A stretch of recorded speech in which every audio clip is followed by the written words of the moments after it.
Hello, I want to welcome you to this short video about the journey that I took to improve my teaching to better support students who have English as an additional language, EAL learners, students who speak a language other than English at home. These students can be incredibly capable, but unless we make specific adaptations, they can struggle, not because of a lack of intelligence or motivation, but because of the language barriers that affect how they access learning. In the 2022-23 school year, the UK government school census records 20.8% of pupils as EAL. So that's about a fifth. In a class of 30, you'd expect, on average, to have about 6 EAL students. And this video, I hope, will give you some ideas how to better support them in your lessons with some practical and useful guidance. Like many, I have often treated EAL students as if they're just like any other student who needs a little bit of extra support, maybe by giving them some scaffolding here or a visual clue there.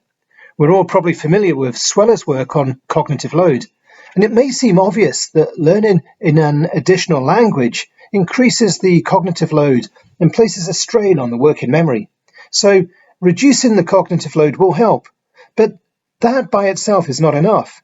EAL learners need a distinct pedagogy, not just generic SEN strategies. Yes, we need to help EAL learners with the subject knowledge, but we also need to develop their English language skills. Some EAL students appear fairly fluent in English, but Cummins makes a crucial distinction between basic interpersonal communication skills, which are everyday conversational skills, and the cognitive academic language proficiency, or CALP, which involves the complex language required for academic success. BICS can develop within 1 to 2 years, whereas CALP may take 5 to 7 years to fully acquire. Counterintuitively, continuing to develop a student's first language actually helps with their English. Underlying cognitive and linguistic skills transfer between the languages, which Cummins illustrates with the dual iceberg model.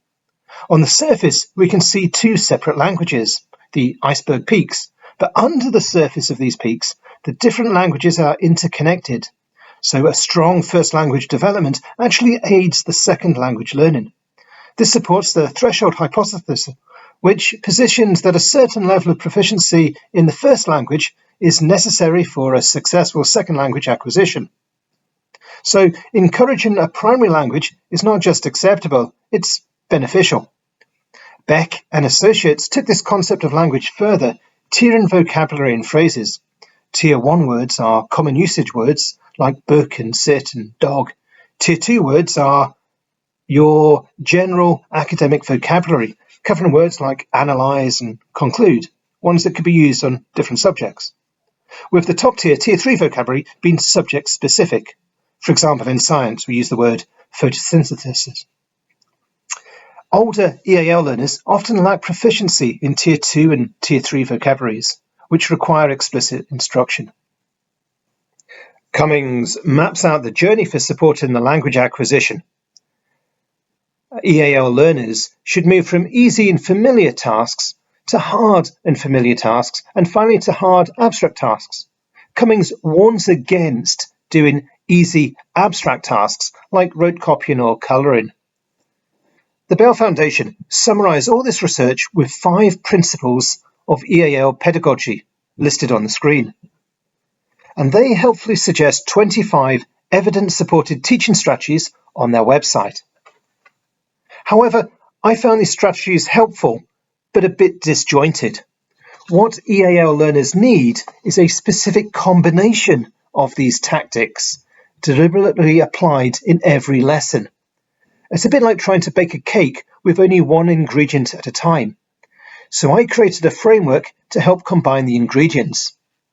Drawing on Van der Meer's master's thesis at Oxford, the Bell Foundation and other supporting research, I distilled the EAL pedagogy into 4 categories that I need to focus on in every single lesson.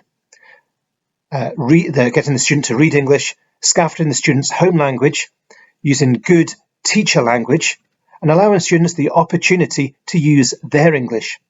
Covering these bases in a lesson aligns with the way that students acquire language.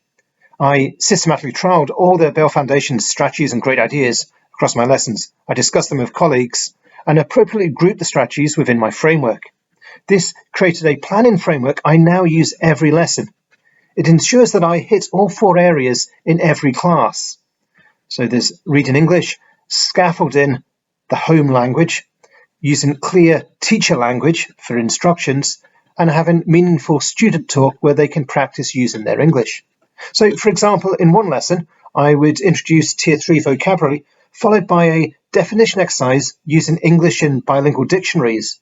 I would deliberately simplify my instructions to use clear, short, concise sentences, and I'd give students a chance to discuss their answers in pairs before they wrote down their own answers. This framework isn't just a checklist for planning. It helps categorize strategies so they can be deliberately practiced.